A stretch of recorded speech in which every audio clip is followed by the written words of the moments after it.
Right, Mukhtar asked me about differentiating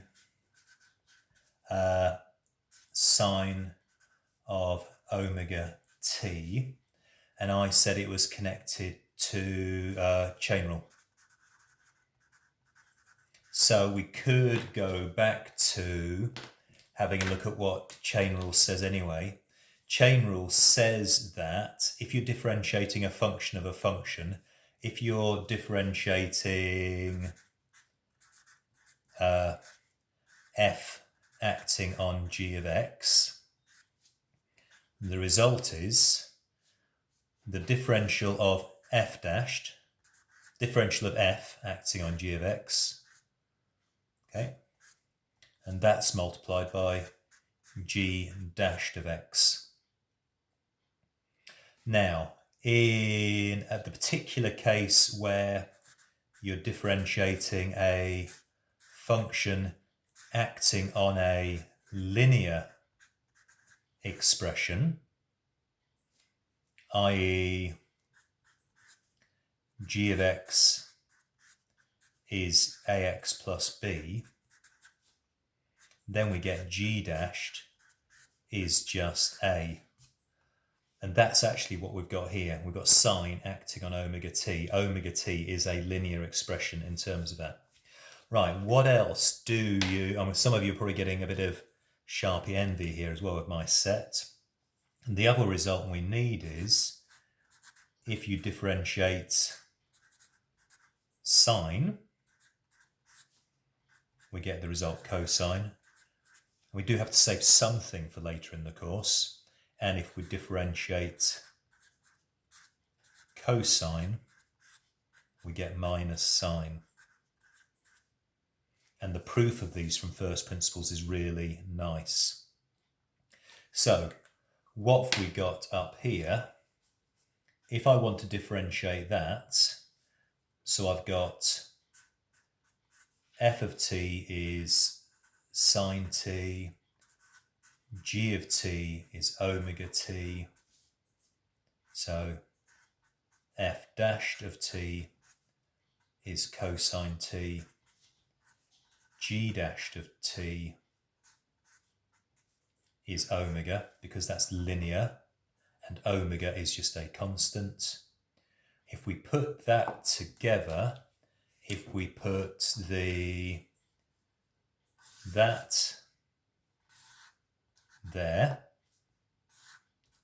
in there, and we multiply by that, we get the following, don't we? We get g dashed of t, omega, multiplying f dashed acting on g of t, which is cosine omega t. And then if we differentiate omega cos omega t, that's just a constant multiplying everything, so I can put that in front, omega cos omega t, and using the fact that cosine differentiates to give minus sine, we've got omega, so that omega multiplying g dashed, which is omega, and f dashed is minus sine acting on omega t. So that gives us minus omega squared sine omega t, which is actually minus omega squared multiplied by what we started with. So, what was the important bit? Chain rule, which we will revisit because it's part of the year 13 pure work again. We can do it properly again. And then we've got the specific application of that. That was nasty, wasn't it? Let's close that up. If g of x is a linear term, we get this result. Okay, so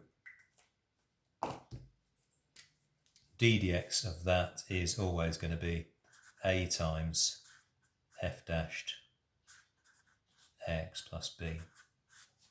Can I think of any other examples of that? What about we could have, if you differentiate 3x plus 2 cubed, I've got f of x is x cubed, g of x is 3x plus 2, f dashed x, 3x squared, g dashed of x is 3.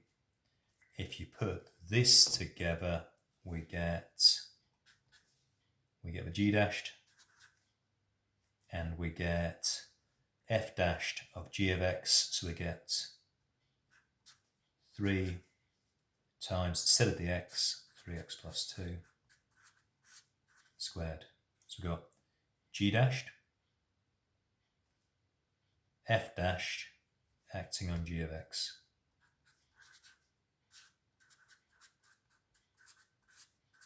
Okay, all applications of chain rule. I hope that helps.